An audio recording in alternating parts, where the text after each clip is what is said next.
Kepala Kantor Pelayanan Pajak Banjarmasin terjaring OTT KPK jadi tersangka.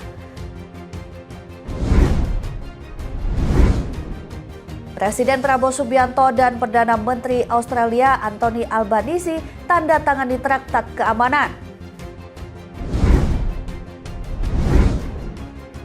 Perjanjian pengendalian senjata nuklir Amerika Serikat dan Rusia berakhir, picu kekhawatiran global.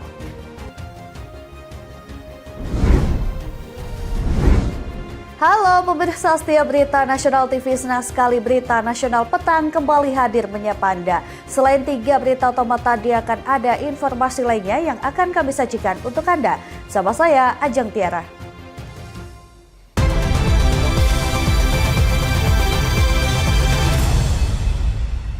Kita awali dengan informasi yang pertama, pemirsa. Kepala Kantor Pelayanan Pajak KPP Madya Banjarmasin, Kalimantan Selatan Mulyono ditetapkan sebagai tersangka bersama 2 orang lainnya dalam kasus dugaan korupsi pengajuan restitusi pajak di Kantor Pelayanan Pajak Madya Banjarmasin, Kalimantan Selatan.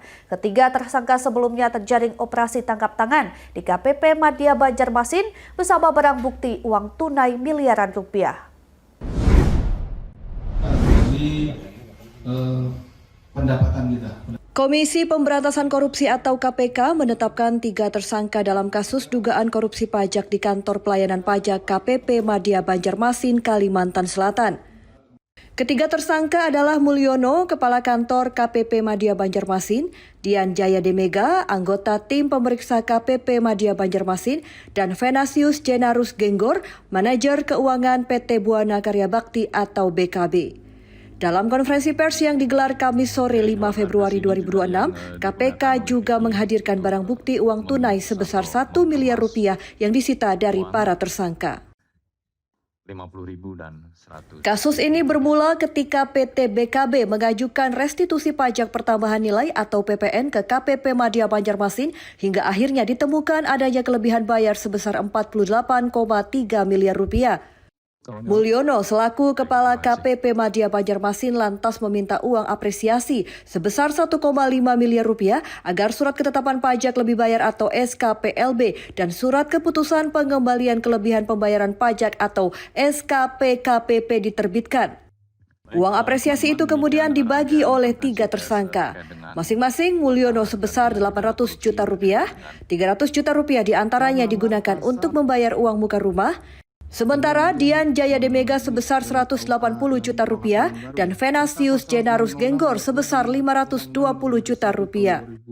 Sebelumnya ketiga tersangka terjaring operasi tangkap tangan atau OTT di Kota Banjarmasin, Kalimantan Selatan pada Rabu 4 Februari 2025. OTT dilakukan setelah KPK menerima informasi dari masyarakat adanya dugaan korupsi berupa suap terkait pengajuan restitusi pajak pertambahan nilai oleh PT BKB ke KPP Madya Banjarmasin, Kalimantan Selatan. Dari peristiwa tertangkap tangan yang dilakukan pada tanggal 4 Februari 2025 di Banjarmasin tersebut, tim KPK mengamankan sejumlah 3 orang, yaitu MLY selaku Kepala Kantor Pelayanan Pajak KPP Madya Banjarmasin, Saudara DJD selaku Fiskus yang menjadi anggota tim pemeriksa dari KPP Madya Banjarmasin, dan Saudara VNZ selaku manajer keuangan PT BKB. Selain itu, tim KPK juga turut mengamankan barang bukti berupa uang tunai dalam bentuk fisik senilai 1 miliar rupiah yang diamankan dari Saudara MLY dan PNZ, serta bukti penggunaan uang 300 juta oleh MLY untuk DP rumah dan 180 juta yang digunakan oleh Saudara DJD dan 20 juta yang digunakan PNZ, sehingga total barang bukti yang diamankan dari kegiatan ini senilai 1,5 miliar ya. Untuk kepentingan penyidikan, ketiga tersangka ditahan di Rutan Gedung Merah KPK selama 20 hari pertama, mulai tanggal 5 hingga tanggal 24 Februari mendatang. KPK masih mendalami kasus ini, termasuk menelusuri dugaan adanya keterlibatan pihak lain. Theo Fandi, Berita Nasional TV. Informasi selanjutnya, Presiden Prabowo Subianto menerima kunjungan Perdana Menteri Australia Anthony Albanese di Istana Merdeka Jakarta pada hari ini. Pertemuan ini menjadi momentum penguatan kerjasama bilateral Indonesia dan Australia, terutama di sektor pendidikan dan ekonomi. Serta ini yang baru dari penyambutan tamu. Presiden Prabowo Subianto bertemu dengan Perdana Menteri Australia Anthony Albanese di Istana Merdeka Jakarta Jumat 6 Februari 2026. Pertemuan ini menjadi momentum penguatan hubungan bilateral kedua negara yang selama ini terus berkembang melalui kerjasama di berbagai sektor, terutama pendidikan dan ekonomi. Data Departemen of Foreign Affairs and Trade Australia menunjukkan hubungan Indonesia dan Australia terus mengalami peningkatan, ditandai dengan tingginya mobilitas pelajar, kerjasama antar perguruan tinggi, serta peningkatan nilai perdagangan dalam beberapa tahun terakhir. Kerjasama ini menjadi salah satu fondasi penting dalam memperkuat kemitraan strategis kedua negara. Di sektor pendidikan, Australia menjadi salah satu tujuan utama mahasiswa Indonesia. Pada tahun 2025, sekitar 24.000 mahasiswa Indonesia tercatat menempuh pendidikan di Australia dan lebih dari 200.000 warga Indonesia pernah belajar di negara tersebut. Kerjasama ini juga diperkuat melalui program beasiswa kemitraan sekolah serta kehadiran kampus Australia di Indonesia. Sementara itu, di bidang ekonomi, hubungan kedua negara didorong oleh Perjanjian Indonesia-Australia Comprehensive Economic Partnership Agreement atau IECPA yang berlaku sejak 2020. Perjanjian ini mendorong peningkatan perdagangan dan investasi dengan nilai perdagangan dua arah yang terus meningkat dalam beberapa tahun terakhir. Pada tahun 2024, nilai perdagangan kedua negara mencapai puluhan miliar dolar Australia, disertai peningkatan ekspor dan investasi di masing-masing negara. Hubungan ekonomi juga diperkuat melalui mobilitas masyarakat dengan jutaan warga Australia mengunjungi Indonesia, menjadikan pariwisata salah satu pendorong utama kerjasama bilateral Indonesia dan Australia. Tim Liputan Berita Nasional TV. Masih terkait pertemuan Presiden Prabowo Subianto dan Perdana Menteri Australia Anthony Albanese hari ini, keduanya menandatangani Traktat Keamanan bersama di Istana Negara Jakarta. Penandatanganan ini menegaskan komitmen kedua negara dalam memperkuat kerjasama keamanan, sekaligus mendorong perdamaian dan kemitraan strategis di berbagai sektor.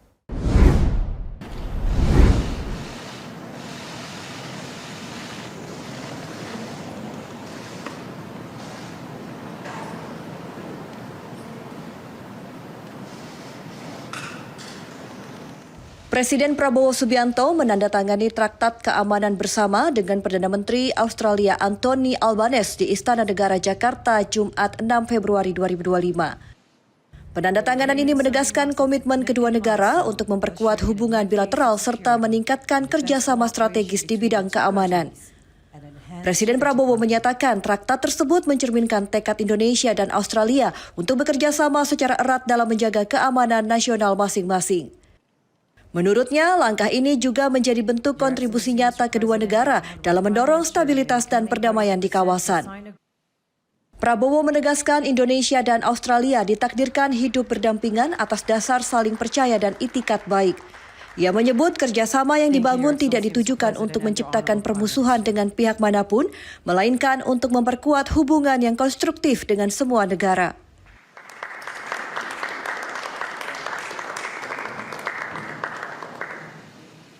Juga mempunyai hubungan yang cukup panjang, hubungan persahabatan. Kita juga selalu ingat bahwa Australia mendukung perjuangan kemerdekaan kita dari sejak awal proklamasi kita pada tahun 45. Hari ini saya dan Perdana Menteri Albanese menegaskan kembali hubungan erat dan komitmen bersama untuk terus memperkuat kemitraan Indonesia-Australia. Melalui penandatanganan Traktat Keamanan Bersama. Perjanjian keamanan bersama ini mencerminkan tekad kedua negara untuk terus bekerja sama secara erat dalam menjaga keamanan nasional masing-masing, serta berkontribusi nyata bagi perdamaian dan stabilitas kawasan Indo-Pasifik. Selain keamanan, kedua negara juga menjajaki kerjasama di bidang pertanian untuk mendukung ketahanan pangan.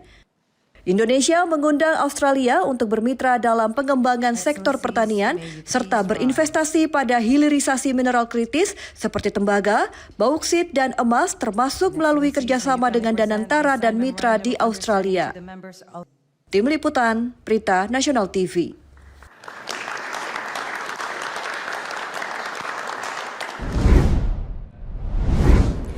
Ya, sehari sebelumnya Presiden Prabowo Subianto melantik Wakil Menteri Keuangan dan Hakim Mahkamah Konstitusi baru di Istana Kepresidenan Jakarta. Pelantikan ini menjadi bagian dari penguatan struktur pemerintahan dan lembaga negara dalam menjalankan tugas konstitusional.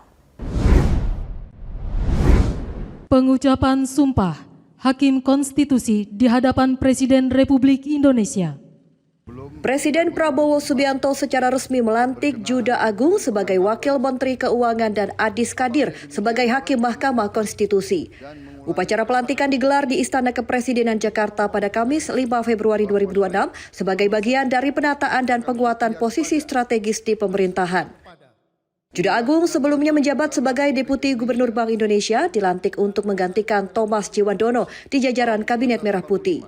Pengangkatan tersebut didasarkan keputusan Presiden tentang pemberhentian dan pengangkatan Wakil Menteri Keuangan periode 2024-2029. Selain pelantikan Wakil Menteri Keuangan, Presiden Prabowo juga menyaksikan pembacaan Sumpah Jabatan Adis Kadir sebagai Hakim Mahkamah Konstitusi. Adis Kadir merupakan Hakim Konstitusi yang diajukan oleh Dewan Perwakilan Rakyat dan akan menjalankan tugas dalam mengawal konstitusi serta proses ketatanegaraan. Pengangkatan Adis Kadir tertuang dalam keputusan Presiden tentang pemberhentian dan pengangkatan Hakim Konstitusi. Pelantikan ini diharapkan dapat memperkuat kinerja pemerintah dan lembaga peradilan dalam menjalankan fungsi masing-masing secara profesional dan berintegritas. Tim Liputan Berita Nasional TV.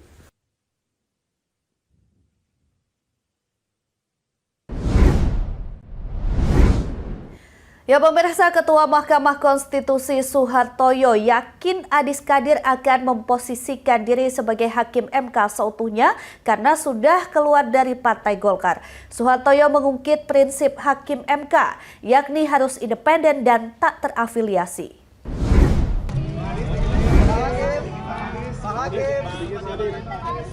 Ketua Mahkamah Konstitusi atau MK Soehartoyo yakin Adis Kadir akan memosisikan diri sebagai Hakim MK seutuhnya karena sudah keluar dari Partai Golkar. Soehartoyo mengungkit prinsip Hakim MK, yakni harus independen dan tak terafiliasi, selalu menjaga konstitusi, hukum, dan keadilan. Hal ini disampaikan Soehartoyo di Kompleks Istana Kepresidenan Jakarta, Kamis 5 Januari 2026. Mengenai kekhawatiran publik soal potensi konflik kepentingan dari perkara disidangkan Adis Kadir, Soehartoyo menerangkan pihaknya akan membahas hal tersebut lebih lanjut. Caranya akan berkoordinasi dengan Majelis Kehormatan Mahkamah Konstitusi dan melihat sejauh mana relevansi keberatan tersebut. Seharusnya dengan beliau pernah menyatakan mundur dari partisipan itu, seharusnya sudah bagaimana memposisikan sebagai Hakim MK dan Hakim pada umumnya kan, harus independen, mandiri, tidak lagi berafiliasi kemana-mana, ke konstitusi, hukum, dan keadilan. Dah. Prof, kalau Oke. Lalu kan ada permintaan juga supaya dia tidak mengikuti, tidak dilibatkan dalam sidang-sidang. Nanti terkait kami undang-undang. belum melihat itu ya. Nanti kami akan putuskan melalui rapat hakim atau ya mungkin juga dari MK juga akan mengingatkan juga Prof, sejauh mana relevansinya keberatan itu. cukup, Prof. Oke ya. Ya, sedikit Prof. Makasih, Pak. Kan beberapa ahli hukum tata negara ini kan banyak yang mengkritisi, Prof. Nah, ini mungkin untuk menjaga integritas MK sendiri, mungkin ada yang ingin disampaikan kepada publik begitu, Prof. Oh, saya kira secara umum bahwa Hakim MK selalu jaga integritas. Saya kira tidak yang baru tuh. Yang lama saja selalu konsisten seperti itu, apalagi yang baru. Tapi mungkin sesama kolega nanti juga akan mengingatkan. Lebih lanjut, Soehartoyo yakin Adis Kadir akan menjaga integritas hakim. Ia menilai hal ini sudah otomatis diterapkan dalam diri. Sebagaimana diketahui, Adis Kadir ditetapkan sebagai Hakim MK dan membacakan sumpah jabatan di depan Presiden Prabowo Subianto. Pembacaan sumpah jabatan itu digelar di Istana Negara Jakarta, Kamis 5 Februari 2026. Dari Jakarta, Dio Malau, Berita Nasional TV. Aksi siswa SMP melempar bom Molotov di sekolah. Informasi selengkapnya usai jeda, tetaplah bersama kami di Berita Nasional Petang.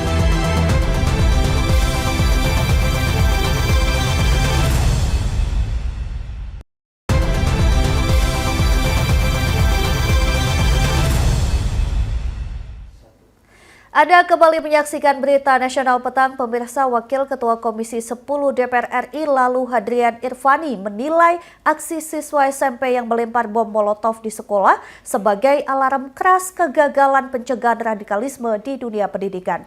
Menurut Lalu, kasus ini menunjukkan siswa kini menjadi sasaran langsung kelompok radikal.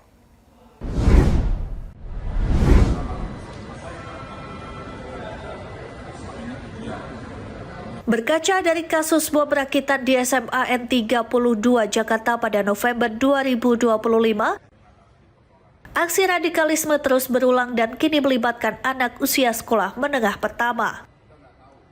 Wakil Ketua Komisi 10 Lalu Hadrian di Kompleks Parlemen Senayan Jakarta Rabu 4 Februari 2026 menyebut terjadi pergeseran pola radikalisme di mana kelompok tertentu yang sebelumnya memanfaatkan orang dewasa kini menyasar siswa-siswi sebagai pelaksana atau eksekutor aksi kekerasan. Oleh karena itu, Komisi 10 menekankan pentingnya pengawasan dari orang tua, guru, dan seluruh pemangku kepentingan pendidikan agar anak tidak terpapar paham radikal. Anak usia sekolah hari ini dimanfaatkan oleh kelompok-kelompok tertentu sebagai eksekutor untuk melaksanakan radikalisme. Nah, pengawasan dari orang tua, guru, dan seluruh stakeholder pendidikan menjadi sangat penting. Sebagai tindak lanjut, Komisi 10 DPR RI akan memanggil Menteri Pendidikan Dasar dan Menengah Abdul Mukti untuk membahas evaluasi dan langkah konkret pencegahan radikalisme di sekolah. Beberapa kejadian, siswa-siswi inilah dimanfaatkan untuk menjadi eksekutor dalam melaksanakan radikalisme itu tadi. Ini menjadi perhatian serius Komisi 10, insya Allah di rapat-rapat berikutnya, bahkan dalam waktu dekat sebelum masa reses, kami akan mengundang Mendikdasmen untuk membahas ini secara serius. Walaupun berkali-kali kami bahas, selalu ada solusi, tetapi begitu solusi diberikan, muncul lagi. Nah, ini menjadi alarm bagi semua. Kalau orang mengatakan negara tidak hadir, negara itu hadir. Nah, sekarang kita cari salahnya di mana, sehingga ini terus berulang kembali. Sebelumnya, Detasmen Khusus 88 Anti Teror Polri mengungkap siswa SMP Negeri 3 Sungai Raya Kalimantan Barat menyiapkan 5 tabung gas portable dan 6 bom Molotov. Bahan berbahaya tersebut dirakit dengan petasan paku dan senjata tajam, disimpan dalam tas bertuliskan nama-nama pelaku kekerasan di luar negeri. Hasil pemeriksaan menunjukkan pelaku terpapar ideologi kekerasan ekstrim, tergabung dalam True Crime Community atau TCC, merupakan korban perundungan serta terindikasi memiliki masalah keluarga. Kasus ini menjadi peringatan bahwa radikalisme telah menyusup ke lingkungan paling rentan. Tanpa evaluasi menyeluruh dan pengawasan terpadu, dunia pendidikan beresiko terus menjadi sasaran radikalisasi anak usia sekolah. Restu Wulandari, Natasha Alko, Ade Chandra, Berita Nasional TV.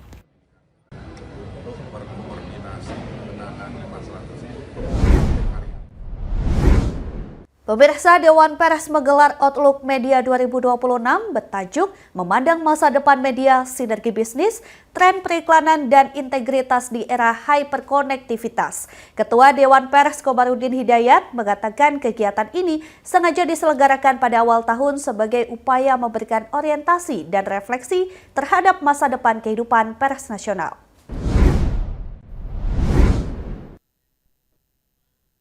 Dewan Pers menggelar Outlook Media 2026 bertajuk Memandang Masa Depan Media, Sinergi Bisnis, Tren Periklanan, dan Integritas di Era Hyperkonektivitas di Hall Dewan Pers Jakarta Kamis 5 Februari 2026. Ketua Dewan Pers Komarudin Hidayat mengatakan kegiatan ini sengaja diselenggarakan di awal tahun sebagai upaya memberikan orientasi dan refleksi terhadap masa depan kehidupan pers nasional. Menurut Komarudin Hidayat, pers pada dasarnya adalah reflektor atau cermin yang memantulkan apa yang terjadi, baik di pemerintah maupun di masyarakat.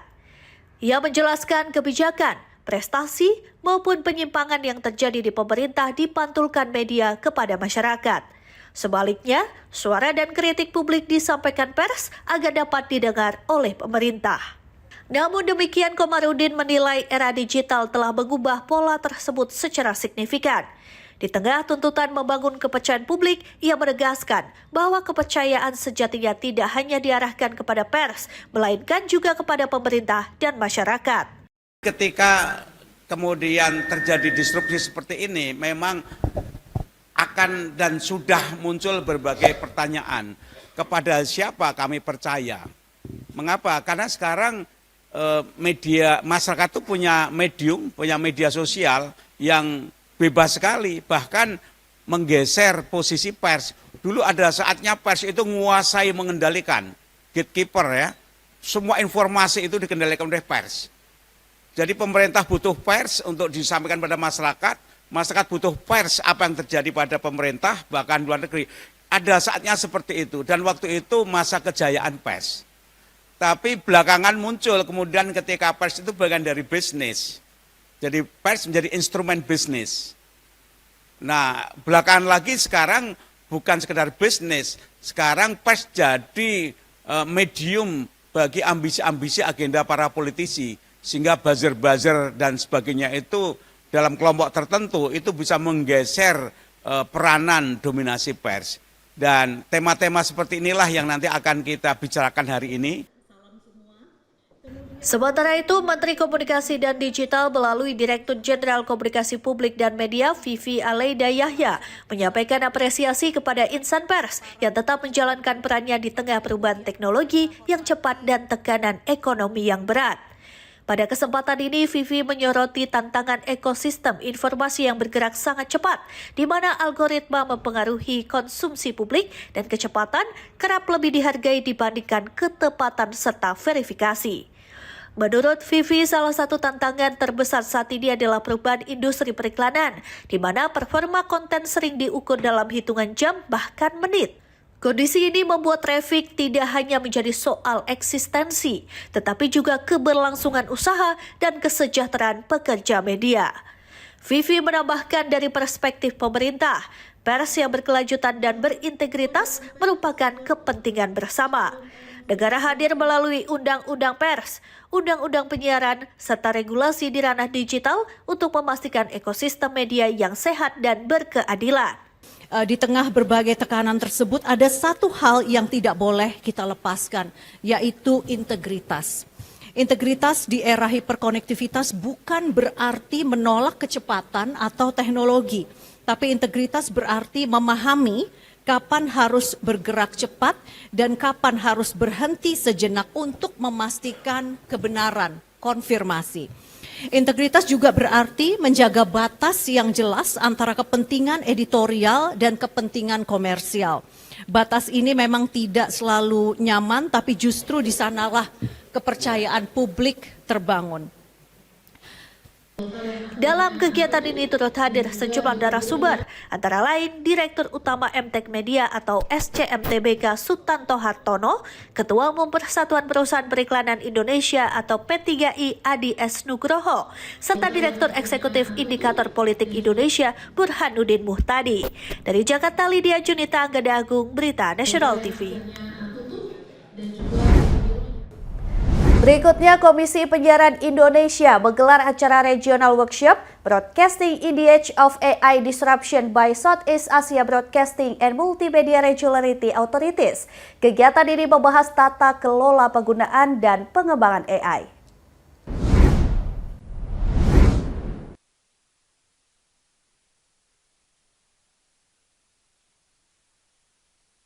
Komisi Penyiaran Indonesia menilai perlu adanya pedoman bersama di tingkat ASEAN terkait tata kelola artificial intelligence atau kecerdasan buatan di sektor penyiaran. Hal ini disampaikan Komisioner KPI Pusat Amin Syabana di sela-sela acara Regional Workshop Broadcasting in the Age of AI Disruption by Southeast Asia Broadcasting and Multimedia Regulatory Authorities di Jakarta Pusat. Menurutnya, kondisi tersebut juga terjadi di Indonesia. Meski sudah ada sejumlah kebijakan terkait tata kelola AI di sektor penyiaran, dinilai masih memiliki celah. Amin menilai ketimpangan regulasi berpotensi menimbulkan persoalan lintas negara apabila tidak segera diantisipasi. Karena itu ASEAN menilai perlu memiliki acuan bersama. Oleh karena itu, ia menekankan bahwa yang menjadi perhatian utama adalah tata kelola penggunaan dan pengembangan AI agar tidak berdampak negatif bagi masyarakat. Jadi dari kemarin kita sudah banyak membahas terkait dengan situasi terkini bahwa ternyata regulasi atau tata kelola AI di sektor penyiaran di region ASEAN masih belum merata. Termasuk misalnya di Indonesia gitu ya, meskipun kita sudah Dewan Pers sudah menerbitkan terkait dengan AI dan juga ada kita memiliki publisher right, tapi di negara lain itu ternyata juga masih belum memiliki tata kelola termasuk regulasi yang menyangkut AI ini, sehingga penting bagi region ASEAN untuk memiliki guideline yang sama yang tadi coba kita diskusikan. Dari Jakarta, Galuh Anggara, Berita Nasional TV. Pemirsa, jangan kemana-mana, kami akan segera kembali dengan informasi terkait perhatian MPR RI terhadap perlindungan sosial warga miskin. Setelah jeda berikut ini, tetaplah bersama kami.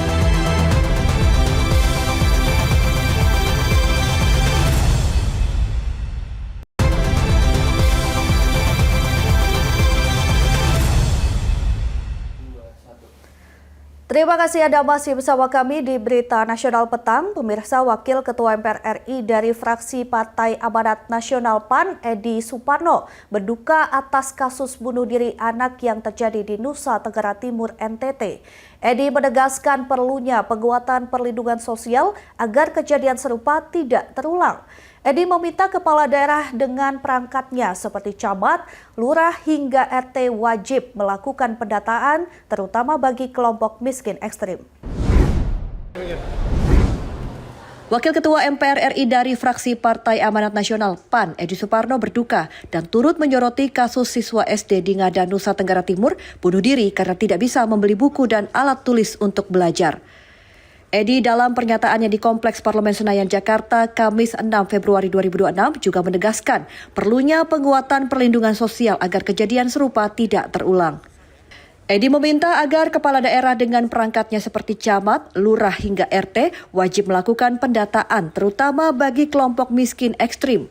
Hal itu agar berbagai bantuan pemerintah seperti bantuan langsung tunai atau BLT, bansos dan subsidi tersubsidi dan tepat sasaran. Dan itu harus disediakan secara terjangkau. Nah, saat ini pendataan untuk anak-anak sekolah kita yang memang masih membutuhkan dukungan, bantuan, ya, itu harus dilaksanakan secara tuntas dan komprehensif oleh para kepala daerah, kemudian lurah, camat, dan lain-lain, agar mereka bisa memetakan siapa-siapa saja dari anggota masyarakat di bawah mereka itu yang membutuhkan perhatian khusus, agar kita bisa mencegah terjadinya hal-hal seperti ini. Jadi saya kira dari aspek pendataan itu sangat penting. Kedua juga ya kita lihat dari data terpadu ekonomi ya, itu juga harus dilengkapi agar ini juga menjadi salah satu alat untuk kita memonitor di mana kita memiliki anak-anak kita, di mana kita anggota masyarakat yang memang membutuhkan perhatian khusus. Lebih lanjut, Edi menjelaskan sesuai arahan Presiden bahwa dalam pembangunan ekonomi tidak boleh ada warga yang tertinggal dari perhatian pemerintah. Seperti diberitakan, YBR, seorang murid kelas 4 SD berusia 10 tahun di Kecamatan Ngada, Nusa Tenggara Timur, bunuh diri. Hasil penyelidikan petugas polisi menyebut YBR bunuh diri karena orang tuanya tak mampu membelikan buku dan pulpen. Sebelum tragedi tersebut, YBR dan siswa lainnya berkali-kali ditagih uang sekolah sebesar 1,2 juta rupiah. YBR tewas gantung diri pada 29 Januari 2026 lalu. Natasha Alko, Ade Chandra, Berita Nasional TV. Kabar berikutnya, anggota DPRD DKI Jakarta fraksi PDI Perjuangan Hardianto Kenneth meninjau kondisi jalan rusak di flyover Pesing, Jakarta Barat. Tinjauan ini dilakukan lantaran menerima banyak laporan masyarakat yang mengeluhkan jalan rusak.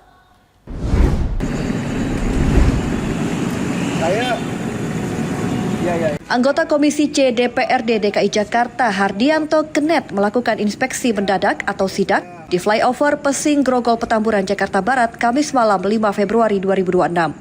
Sidak dilakukan usai pria yang akrab disapa Bang Ken menerima banyak laporan dari masyarakat mengenai kerusakan jalan di sepanjang flyover Pesing. Hasilnya, anggota dari fraksi PDI Perjuangan ini menemukan banyak jalan berlubang di beberapa titik sepanjang jalan layang sepanjang 1,5 km. Menurut Ken, kondisi ini sangat membahayakan dan bisa menjadi penyebab kecelakaan jika dibiarkan. Selain jalan berlubang, pria kelahiran April 1981 ini juga menemukan saluran tali air sebagai pembuangan dan tertutup tanaman liar. Saluran air tidak berfungsi karena tertutup sampah dan pasir. Padahal, fungsi utama tali air mengalirkan air hujan agar tidak menggenangi jalan layang. Menindaklanjuti temuan ini, Ken menghubungi Dinas Bina Marga DKI Jakarta agar perbaikan dilakukan secepatnya. Di setiap jalan layang itu pasti ada tali-tali air. Apa itu? Itu adalah lubang-lubang di pinggiran jalan layang itu yang tugasnya, fungsinya adalah membuang air genangan. Jadi pada saat hujan turun, istilahnya dia kayak lubang lah. Kita bilangnya tali-tali air. Tali-tali air dia untuk membuang air hujan supaya hujan ini tidak menggenang di jalan layang ini. Karena kita tahu bahwa beton, aspal, dan segala macam hot mix dan lain-lain musuh besarnya adalah air. Nah, fungsi itu kalau tidak tali-tali air kalau tidak berfungsi ya saat hujan besar turun ya dia akan menampung air. Nah, ujung-ujungnya ya seperti itu, kejadian seperti ini ya. Betonnya rusak, bolong-bolong ya kan. Nah, itulah yang menjadi suatu permasalahan dan itu yang menjadi keluhan dari masyarakat. Pihak Dinas Bina Marga tak menampik jika penyebab jalan berlubang disebabkan genangan air karena penyumbatan pada saluran air. Ketua Sub Kelompok Pemeliharaan Bidang Jalan dan Jembatan Dinas Bina Marga DKI Jakarta, Beni Situmorang menjelaskan, kerusakan jalan di flyover Pesing disebabkan tinggi curah hujan. Lebih jauh, Hardianto Kenneth berharap perbaikan jalan bisa rampung sebelum pagi hari agar masyarakat bisa menggunakan ruas jalan. Selain itu, Ken menginformasikan aduan masyarakat melalui akun media sosialnya juga bisa dijadikan laporan. Dari Jakarta, Anggada Agung, Berita Nasional TV. Selanjutnya kita akan pantau kondisi arus lalu lintas terkini yang akan disampaikan petugas NTMC Korlantas Polri. Berikut laporannya. Selamat sore pemirsa, kembali bersama saya Brigadir Yasinta dari NTMC Polri. Saat ini saya akan mengajak Anda untuk memantau bagaimana kondisi arus lalu lintas terkini tepatnya di kawasan Simpang Kuningan, Jakarta Selatan. Bisa kita saksikan bersama saat ini di belakang saya bertepatan dengan jam pulang perkantoran. Pada umumnya kondisi arus lalu lintas di kawasan ini terus mengalami peningkatan volume kendaraan yang cukup signifikan di beberapa arahnya. Berdasarkan pantauan kami, sejak pukul 15.00 waktu Indonesia Barat hingga saat ini, peningkatan arus lalu lintas terjadi di beberapa arahnya, baik dari Rasuna Said maupun dari Gatot Subroto yang akan menuju Pancoran, begitupun dari Semanggi atau Rasuna Said yang akan menuju Mampang atau Tendean. Hal yang sama juga terjadi dari Gatot Subroto maupun Tendean yang akan menuju Rasuna Said. Antrian kendaraan menjelang traffic light terjadi cukup panjang, sekitar lebih dari 500 meter ke belakang yang didominasi oleh kendaraan pribadi baik roda 2 maupun roda 4. Selepasnya lalu lintas yang akan menuju Mampang masih mengalami perlambatan kecepatan.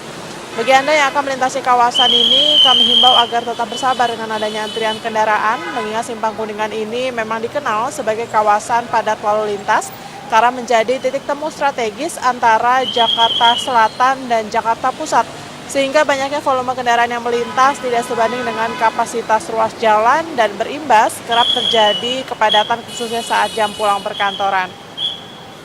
Kemudian perlu kami informasikan sehubungan dengan adanya kunjungan Perdana Menteri Australia dan akan diadakan rangkaian acara kenegaraan pada hari Kamis hingga Sabtu mendatang, sehingga akan ada rekayasa arus lalu lintas terbatas yang dilakukan secara situasional pada saat tamu kenegaraan melintas.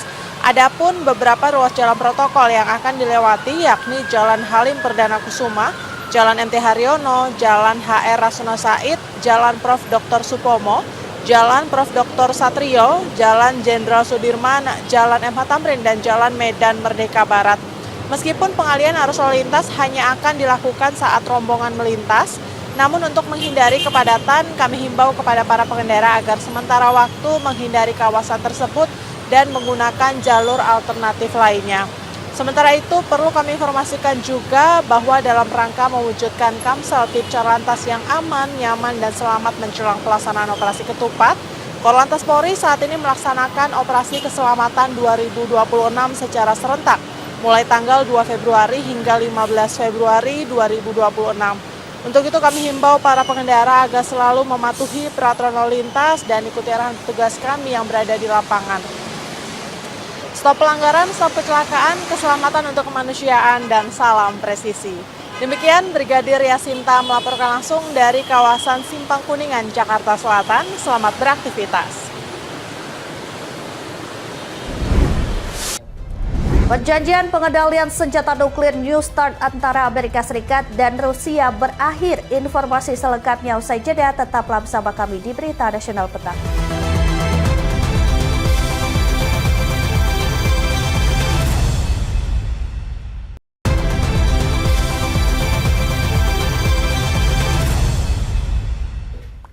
Anda masih bersama kami di Berita Nasional Petang. Pemirsa, Presiden Amerika Serikat Donald Trump menghubungi Presiden China Xi Jinping mendesak China memutus hubungan dengan Iran. Trump mengklaim memiliki hubungan pribadi sangat baik dengan Xi Jinping.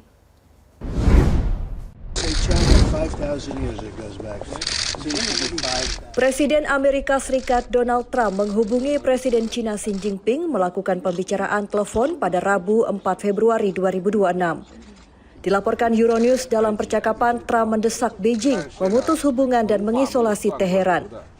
Selain Iran, kedua pemimpin negara membahas berbagai isu krusial dalam hubungan Amerika Serikat dan China, termasuk perdagangan, persoalan Taiwan, hingga rencana kunjungan Trump ke Beijing pada April 2026. Kunjungan ini sangat dinantikan Trump. Trump menambahkan China berkomitmen meningkatkan impor kedelai dari Amerika Serikat hingga 20 juta ton pada musim ini. Pembelian kedelai dinilai sebagai langkah relatif mudah dilakukan. Mengenai Taiwan, Xi mengingatkan Washington agar berhati-hati dalam penjualan senjata ke Taiwan. China mengklaim Taiwan sebagai bagian wilayahnya dan bertekad merebut kembali dengan kekuatan bila diperlukan. Wakil Menteri Luar Negeri Taiwan Chen Ming-chi mengatakan pihaknya tidak terlalu mencemaskan komunikasi telepon tersebut. Melalui unggahan di media sosialnya, Trump mengaku memiliki hubungan pribadi yang baik dengan Presiden China Xi Jinping. Keduanya menyadari betapa penting menjaga hal tersebut.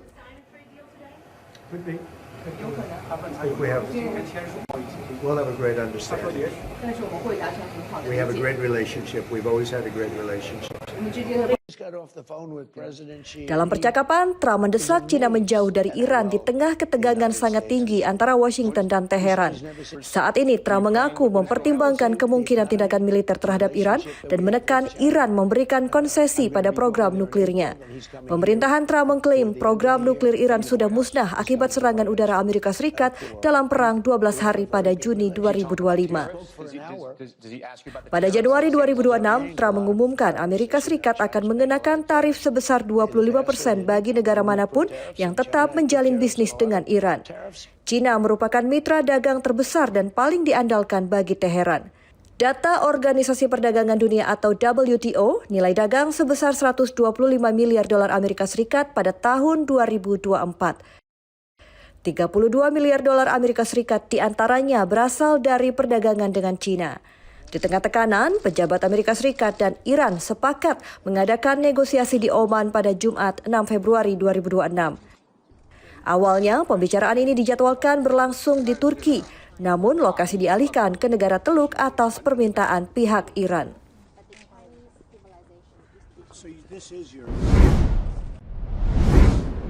Ya, usai ditelepon Presiden Amerika Serikat Donald Trump, Presiden China Xi Jinping melakukan video call dengan Presiden Rusia Vladimir Putin. Keduanya membahas hubungan dengan Amerika Serikat serta berbagai krisis global.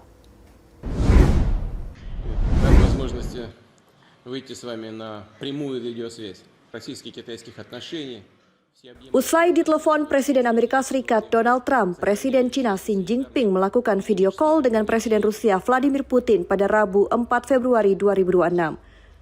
Keduanya membahas kerjasama Moskwa-Beijing yang semakin erat, serta membahas hubungan dengan Amerika Serikat dan berbagai krisis global. Di sini Putin menerima undangan berkunjung ke China 2 kali selama tahun 2026. Xi Jinping dan Putin menegaskan penguatan hubungan China-Rusia dalam upaya menampilkan persatuan menghadapi Barat.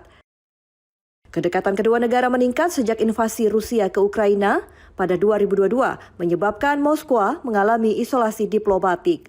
Panggilan ini berlangsung di tengah pertemuan para perunding Rusia, Ukraina, dan Amerika Serikat di Abu Dhabi dalam putaran baru upaya mengakhiri perang hampir berlangsung 4 tahun.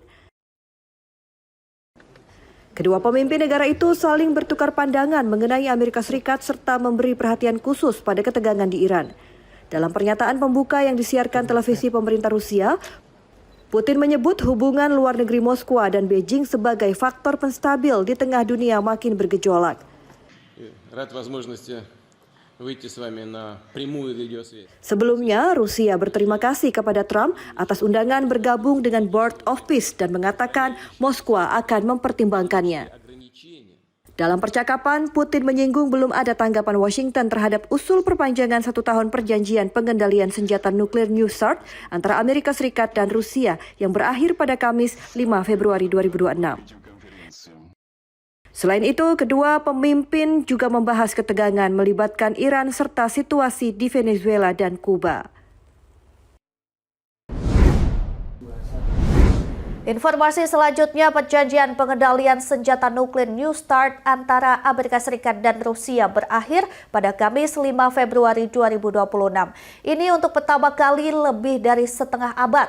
Amerika Serikat dan Rusia kini tidak lagi memiliki perjanjian hukum mengikat membatasi kekuatan nuklir strategis keduanya.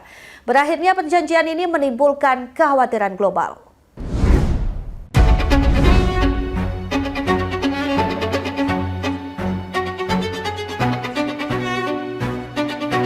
Perjanjian pengendalian senjata nuklir New START antara Amerika Serikat dan Rusia berakhir pada Kamis 5 Februari 2026. Ini menandai antara Washington dan Moskwa hilang kendali atas persenjataan nuklir antara kedua negara. Situasi ini memicu kekhawatiran global mengenai potensi dimulai perlombaan senjata nuklir baru. New START pertama kali ditandatangani pada 2010 oleh pemimpin kedua negara. Kala itu, Presiden Amerika Serikat Barack Obama dan Presiden Rusia Dmitry Medvedev. Menurut Arms Control Association berbasis di Amerika Serikat menerangkan New START ditandatangani oleh Amerika Serikat dan Rusia pada 8 April 2010 di Praha dan berlaku sejak 5 Februari 2010. Perjanjian ini menggantikan START I yang berakhir pada 2009 dan Strategic Offensive Reduction Treaty atau SORT 2002.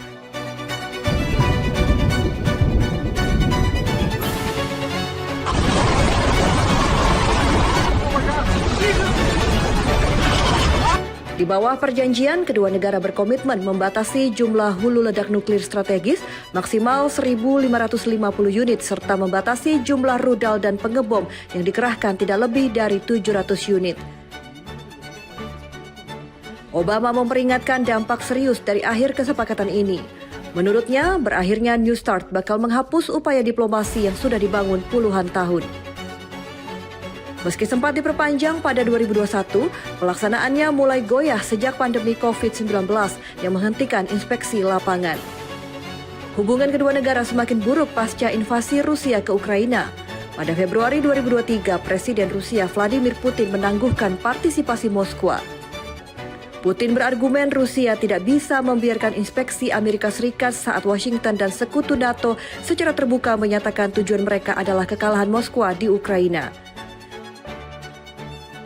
September 2025, Putin sempat menyatakan kesiapan mematuhi batasan nuklir selama 1 tahun lagi demi menjaga stabilitas. Saat ini Rusia dan Amerika Serikat secara kolektif menguasai sekitar 90% senjata nuklir dunia. Federasi Ilmuwan Amerika memperkirakan Amerika Serikat memiliki 5.177 hulu ledak, sementara Rusia memiliki 5.459 unit. Kedua negara gencar memodernisasi triad nuklir atau darat, laut, dan udara. Sekretaris Jenderal PBB Antonio Guterres menandai masa kelam bagi perdamaian dan keamanan internasional dengan berakhir perjanjian pengendalian senjata nuklir antara Amerika Serikat dan Rusia. Menurut Guterres, pengendalian senjata nuklir kedua negara menjaga stabilitas, mencegah bencana nuklir, dan mengurangi risiko salah fatal. Dari perundingan pembatasan senjata strategis atau SALT hingga New START, penjanjian bilateral kedua negara memangkas ribuan senjata nuklir dan memperkuat keamanan global. Meski begitu, Guterres menilai situasi ini bisa menjadi peluang menyetel ulang upaya pengendalian senjata global.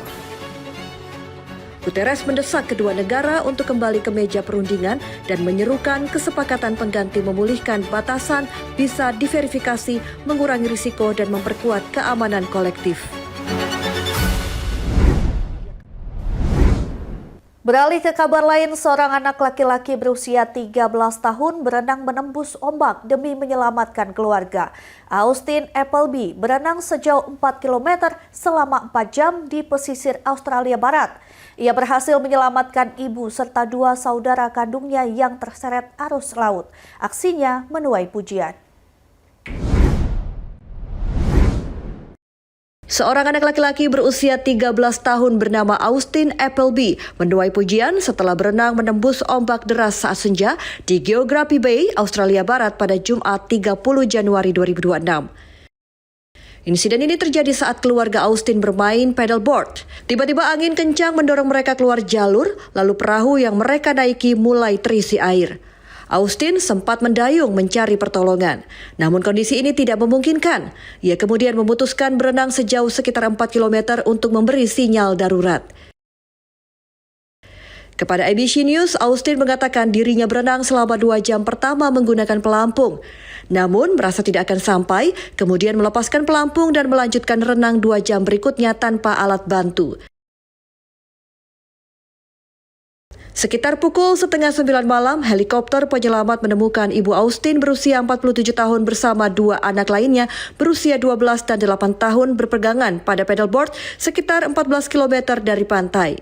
Inspektur James Bradley menyebut tindakan Austin sebagai hal luar biasa dan menegaskan kondisi laut bisa berubah dengan cepat.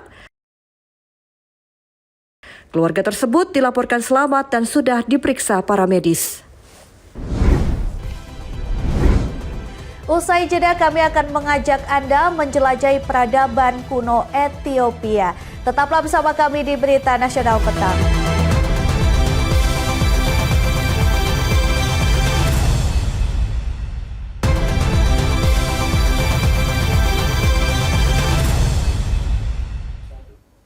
Terima kasih Anda masih bersama kami. Pemirsa, Ethiopia adalah salah satu negara tertua di dunia terletak di kawasan tanduk Afrika.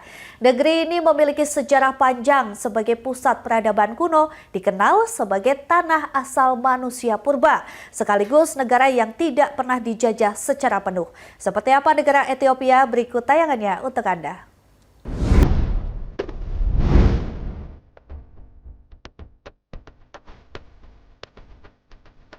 Selamat datang di Ethiopia.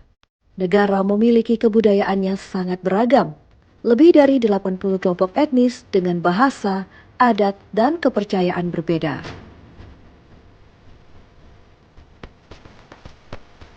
Di Ethiopia, agama memainkan peran penting. Kristen Ortodoks Ethiopia dan Islam hidup berdampingan, melahirkan tradisi, arsitektur, dan festival keagamaan yang kaya. Ethiopia juga terkenal dengan kuliner khas injera, kopi mendunia, serta musik dan tarian tradisional penuh energi. Dari kehidupan pedesaan sederhana hingga kota bersejarah yang megah, Ethiopia menghadirkan mozaik budaya yang unik.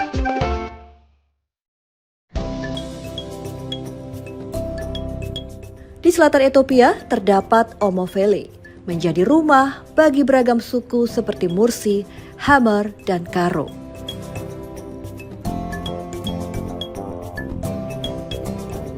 Tradisi unik seperti lempengan bibir, lukisan tubuh, hingga ritual lompat banteng masih bertahan hingga kini. Di sini, kehidupan mereka bergantung pada pertanian dan peternakan. Sementara warna-warni budayanya menjadikan Omo Valley sebagai museum hidup Afrika yang memikat dunia. Di timur Ethiopia terdapat kota kuno Harar, dijuluki kota 1000 masjid. Dikenal sebagai pusat perdagangan dan keilmuan Islam, Harar juga diakui UNESCO sebagai warisan dunia. Uniknya, setiap malam warga memberi makan hyena liar. Tradisi melambangkan keberanian sekaligus hubungan erat manusia dengan alam.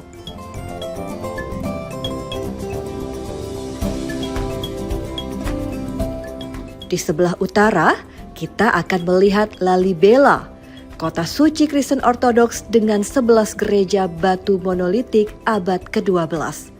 Dipahat langsung dari tebing, gereja-gereja ini menjadi simbol iman sekaligus mahakarya arsitektur dunia. Hingga kini, Lalibela masih menjadi pusat peziarahan besar saat Natal dan Epifani dan menjadikan sebagai jantung spiritual Ethiopia.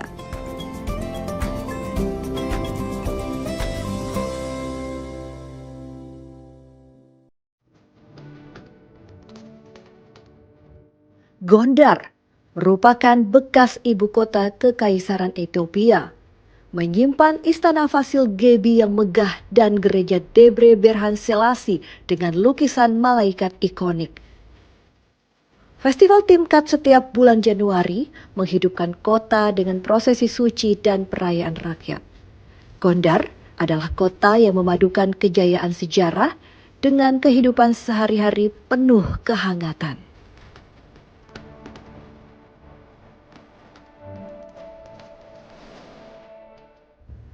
Ethiopia merupakan negeri di mana sejarah, iman, dan budaya berpadu indah. Dari lembah tradisional hingga kota bertembok, dari gereja batu hingga istana megah, Ethiopia tetap menjaga denyut peradaban hingga kini.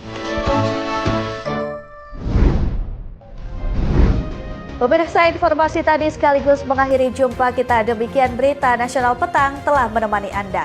Saya Ajeng Tiara beserta kru yang bertugas pamit undur diri. Terima kasih dan sampai jumpa.